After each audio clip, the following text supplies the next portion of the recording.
the 2011 Dodge Avenger. Nothing says, I wanted a Charger but couldn't convince the wife quite like this one. All in all, not a bad car, just very NPC friendly if you know what I mean. It blends in with the crowd and doesn't do much to set itself apart. Its lineup of a sporty V6 and a 4-cylinder are the sole power plant options for this machine. Our 4-cylinder equipped car takes its time getting to 60, and I mean in a speed walk at the mall on Sundays kind of way, to the tune of 9.3 seconds. This could be excused when you consider the car's aggressive and attractive styling and 30 miles per gallon on the highway. The car also has some very strange trim names. Express, Main Street, Heat, and Lux all sound more like lunch meal options at a Quiznos than car trim levels. So, like I said, this car does have a 2.4-liter 4-cylinder, but you could also get it with a V6, and that car was just extremely quick. This one's not a slouch at all. I mean, it still has 176 horsepower, but yeah, that V6, it'll just fly. So, yeah, not much to say on the exterior styling of the car other than it looks really good. It looks modern. The silver color really does it justice. It makes it look great.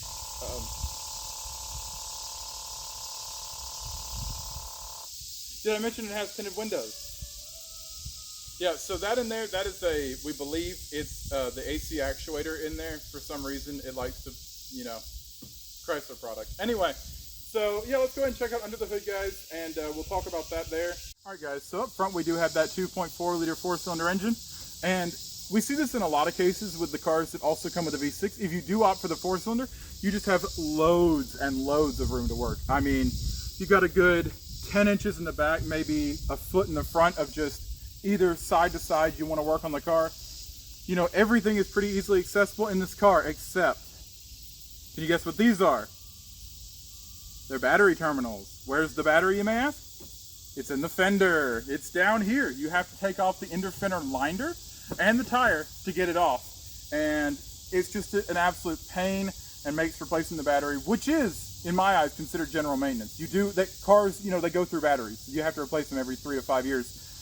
And that's just atrocious. I shouldn't have to take off my tire and my fender to replace the battery. So, other than that, guys, this car is extremely easy to work on. The 2.4 liters reliability, it's not up there with the greats like the Toyotas and everything like that, but I mean it is fairly reliable, and it gets decent gas mileage and has a little bit of power to it. So all in all, I'd say it's a great car.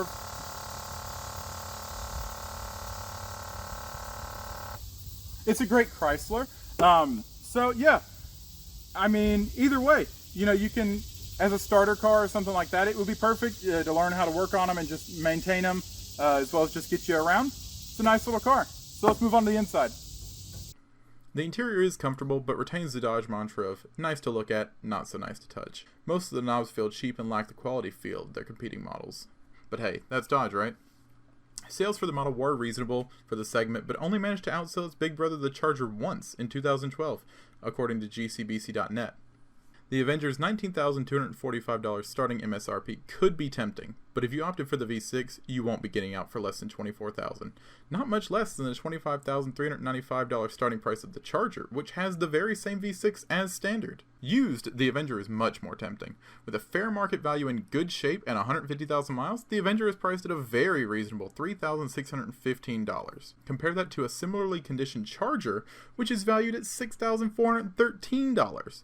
That's almost double for a car that shares a lot of the same tech. Alright guys, now we're taking it for a drive. Let's see how it goes. Here comes somebody. So like I said, 176 horsepower 4-cylinder.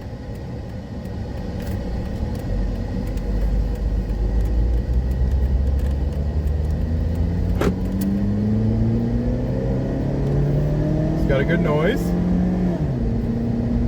It is, like I said, a 4-speed automatic, so you don't get, I don't know if they were offered with a manual. I wouldn't think so, being more of a family style car. This thing drives nice. It's very comfortable. It's pretty roomy to be a smaller car. It's not bad. AC is good. It's got a pretty good sound system. Yeah, all in all, just a nice little car. You got your cruise control. You've got a multi-stage computer up here. It can tell you like if your door's ajar or check engine, something like that. Speedometer goes to 120. It does have a tachometer as well. It does have heated seats, which is crazy in this class of car. Usually you don't see something like this with heated seats.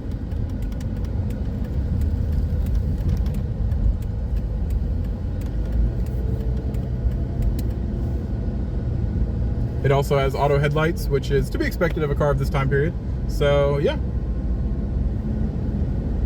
it's a full black on black interior, so it looks good, and it has some chrome accents to kind of reflect the outside, and it looks good. This car follows Dodge's branding of taking a legacy two-door car and making it a family sedan. The original Avenger was a sporty two-door car that looked good, and it was in line with the rest of Dodge's Wedge lineup. Although I do not care for this trend, I will say I can get behind the Avenger revival a lot more than I can compared to the hideous Dart. Considering everything, I think my friend got a great deal on this car at $2,500. It's been a reliable vehicle for him, and overall it's a good choice for a cheap to buy and cheap to run sedan, if you can stand being a little cookie cutter, so to speak.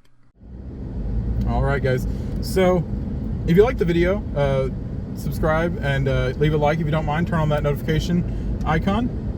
Yeah, and as far as the car goes, I think it's a great car if you're looking for something, you know, a starter car or just, you know, a nice, reliable daily driver. I think it's a great idea. It's comfortable, it's quiet, it's reliable, it's spacious inside, and it rides really well. So, yeah, guys. All right, well, thank you, and have a great day.